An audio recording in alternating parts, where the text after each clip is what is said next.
I just found this video in my archives of my beautiful daughter. She came for a visit and asked me to give her a haircut, but was adamant about not cutting too much off, but wanted a face frame.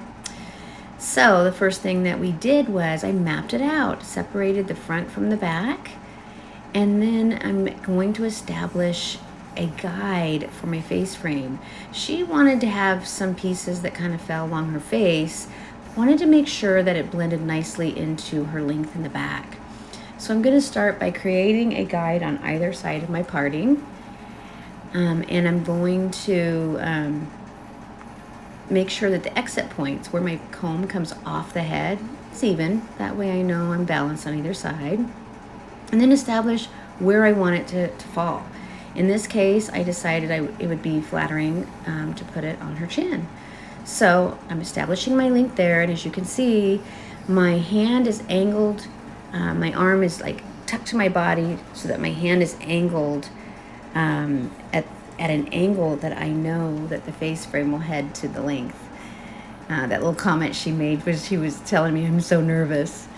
But anyway, so now I've created a guide on both sides, and now I need to blend that length all the way down to the length she has on the perimeter. And I'm doing that by walking the shears. And as you notice, I am putting the hair in at the very opening where the blade opens and connects to the handle there. I'm setting the hair there and then opening and closing as I'm walking down the hair shaft. I'm not slide cutting. I'm opening and closing and walking the shears till I reach the end. The reason I'm not slide cutting is because if I shred that, that's what's going to happen. It's like a razor. It's going to just look, she's not going to have the density that she wants, and it's going to create a lot of split ends there around her face. So by walking the shears, it allows me to take it from shorter to longer and have a nice flow. Now, the thing I want to point out is now I'm moving to the other side. I am right-handed, so if you're a lefty, you're going to do opposite. As you can see, I've got my hands back to back so that I'm able to control the hair with my fingers and still walk the shears down to the length. Here you get a better view of where I'm putting that hair in, right there at the opening of the blades. Now, one thing I want to point out too to you is I'm combing down from where the hair lives. I'm not pulling it forward because I still want to maintain that length. I only want to create a shape around the face. I don't want to create a layer. This is something really important because if I pulled it forward from the back, I would be cutting a lot more layers there. So here I am, I'm just eyeing it and just going back in and taking hair off as I see fit. This is a very visual technique. So I'm standing back from her, looking, making sure we have balance, making sure that the hair is flowing. And then when I'm happy, then we will start in on creating some nice long layers. As you can see, that frames it very nicely. But you can see those ends on the bottom, they need to be trimmed. So we're going to go in and create some layering, but just along the exterior of the hair. We don't want a whole lot. I want to maintain thickness, but I really want to like break up those ends so she has a little bit of movements. Now notice I've brought the hair all the way forward to the front of her. That way I can maintain length. Her hair is like down to her bottom. And so I'm not able to hold my hands up. My arms aren't long enough. So as you can see, you'll get a better view here as I, my daughter, she makes me laugh. Little smarty pants.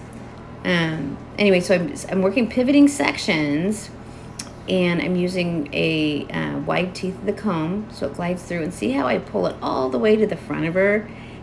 I'm pulling it as far as I can until the very bottom perimeter falls out of my fingers. And I'm doing that because I want to make sure that I don't cut any length. Now in the back, I am working with the round of the head, so I am working with a pivoting sections. And there's a traveling guide right in the center of the pivot there that I'm taking with me so that I know how much length I need to take.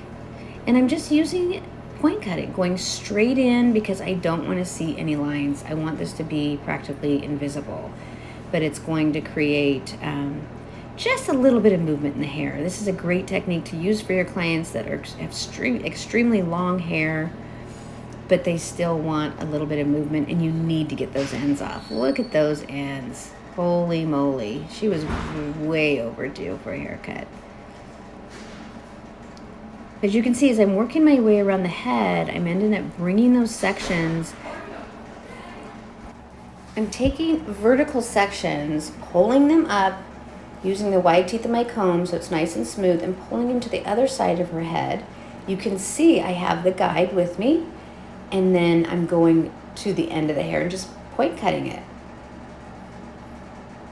See how it just gives, there's no blunt lines. My daughter's hair color is the hair color that if you cut off with a blunt blade, you would see the lines. So this technique is amazing for those clients that tend to show every cut line.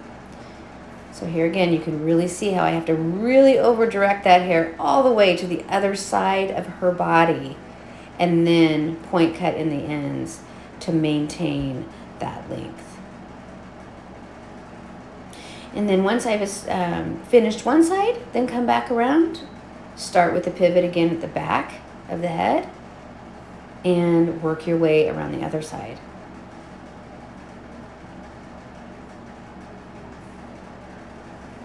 There's a really good visual of how I pull that all the way forward and let everything fall out.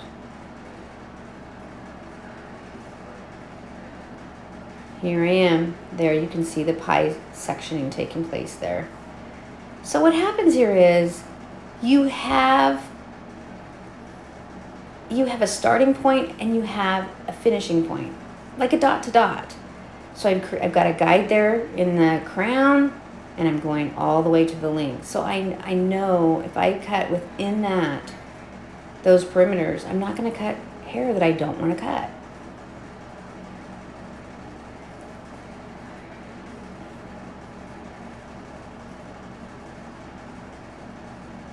Now just a key point I want to point out too, to keep you on point here when you're cutting long hair like this, is when you're prepping the hair, if I have a client that I want them to come in with their hair prepped, I will explain this to them. But you want to wash their hair, condition it, blow it out smooth. Make sure you're using product in the hair that makes it very soft, so that you're able to glide your comb through the hair. And make the hair as straight and smooth as you possibly can, so that you visually can see what your cut is doing, what it's doing, how the hair is reacting to your cut.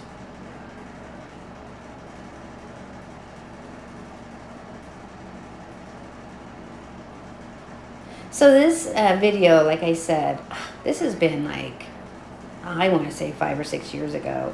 So the shears I'm using, I don't even own anymore. But if you are interested in some really good shears, do head over to the link in my bio or my website, onpointhairacademy.com, and be sure to check out a scissor company that I have recently joined called Shark Fin Shears. Absolutely love their shears, and their customer service is amazing. If you decide to purchase a pair of shears, just use the OP, capital O-P, on your checkout, and you will receive $700 worth of shears on top of the shears that you buy. This includes 2 texturizing shears and a razor, a feather razor, and I'm really loving their feather razor, but I just wanted to point that out to you. Be sure to check them out because it's an amazing scissor line. But anyway, here you see the finished product. Hey, I hope you enjoyed this. If you do, show me some love, hit the like button and subscribe. Happy hair cutting!